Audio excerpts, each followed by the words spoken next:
We are into the winter season, and of course that means plowing, that means skating, that means enjoying the trails and that. First and foremost, it's very important not to park in the streets overnight, more so in the winter, even in the summer.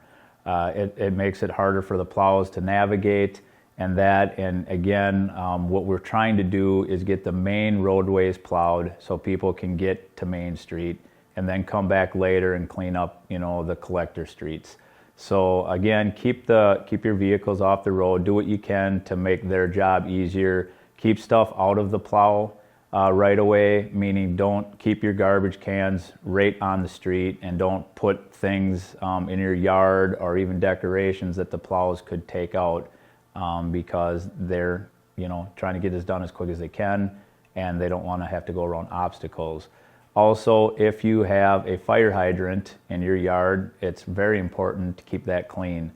Shovel that out and keep the access open because there are fires obviously in the winter. We did pass our budget. We worked extremely hard on that going back to May. Administrator Stotts and our finance director Bruce, as well as Teresa and Chris and Paul, Public Works, everybody has input, as well as the council, of trying to keep the budget as low as we can, but provide the best services. And originally we thought it was going to maybe around a 2.9% increase, then maybe 2.5%. And when it was all said and done, we ended up at 0.5%, a little bit under. But the council did work extremely hard, again, with city staff. It's a joint effort, and we know how important it is to the residents to keep the taxes as low as possible, but also provide services that they expect. Coming up January 10th at Lamont Park, the Park and Rec Committee will be having a skate night. And again, both the pleasure rink and the hockey rink will be open, the warming house.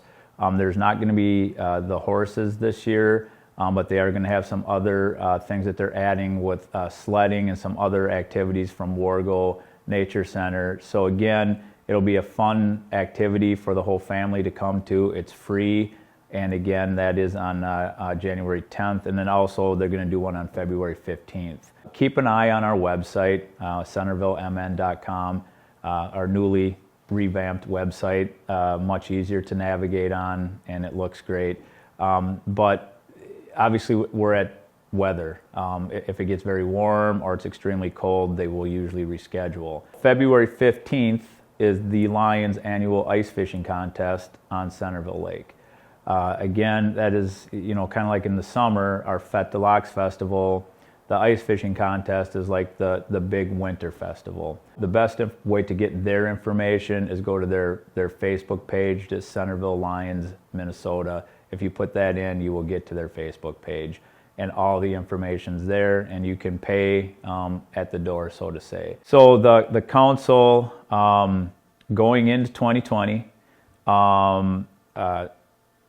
City Administrator Stotts has wanted us to get together for a retreat where it's a little less formal even than a work session, and just say, where are we? Here's our comp plan, here's what we're working on, where do we want to go from here? What's the direction that the council's looking? What do we want to do for activities as far as engaging the community? How do we want to move forward with our branding, and how do we want to move forward with new development, and where are we at? And that is set for February 1st, and we're looking 8 in the morning till 1, 2 in the afternoon, something like that, just kind of an all-day retreat. And again, a little more casual, but again, it's a public meeting. If people want to come and observe, they can, or input, whatnot. There's still a lot of development going on in Centerville, even though it's winter. Midwest Best 1 water is up and running. Everything is ready to go there. They were extremely efficient on how fast they got that up. So that corner now with Rufford's Johnson, we just celebrated their 1 year opening, and now Midwest Best is there, so that corner is in really good shape. And we're super excited to have both of them. It helps with spreading the tax burden on the residents, and that, so having commercial business is really great. And then we do have residential development going on as well. The Bayview Villas, the old waterworks site, and they were able to get the road constructed and get everything ready so they could start building houses now to have ready for the Parade of Homes, and they are on track for that. So residents are going to start seeing houses go up on that site. That's really exciting. That's been a long time coming. We do have a lot of development, and we're also working on our downtown plan with Trident for market rate apartments. We did authorize a TIF exploration to see, the feasibility of using TIF dollars to help with that development. And that report is done, and the developer has come back, wants to come back to us with his plan and what they're looking for. So come January, we will pick those talks back up and see what we can get to get that project up and going. Public safety, obviously in the winter, things change a little bit because there's not as many people out and about. But Centennial Lakes Police Department obviously is still out patrolling. And as we get into the Christmas and New Year's season, the big thing is DWIs.